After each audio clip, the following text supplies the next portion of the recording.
ఖమ్మం మానస complex painting workers union ఆధ్వర్యంలో 77వ గణతంత్ర దినోత్సవ వేడుకలు ఘనంగా నిర్వహించారు. 27/11/2025న స్థాపించబడిన రిజిస్ట్రేషన్ నంబర్ A/319 కలిగిన ఖమ్మం మానస కాంప్లెక్స్ పెయింటింగ్ వర్కర్స్ యూనియన్ ఆధ్వర్యంలో ఈ వేడుకలు ఉత్సాహంగా జరిగాయి. ఈ కార్యక్రమంలో యూనియన్ గౌరవ అధ్యక్షుడు గుంజూలూరి వెంకటేశ్వర్లు జాతీయ జెండాను ఆవిష్కరించారు. ఈ వేడుకలకు ముఖ్య అతిథిగా Srinivasa paint shop proprietor Malisetti Srinivas పాల్గొని యూనియన్ సభ్యులను ఉద్దేశించి మాట్లాడారు.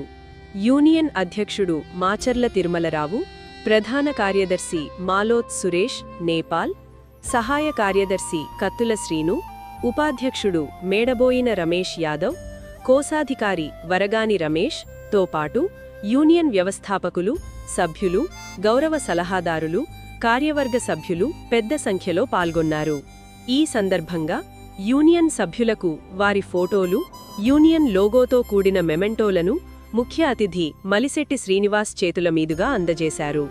కార్యక్రమానికి విచ్చేసి విజయవంతం చేసిన ప్రతి ఒక్కరికి యూనియన్ కమిటీ సభ్యులు ధన్యవాదాలు తెలిపారు. ఖమ్మం నుంచి న్యూస్ 6 ప్రతినిధి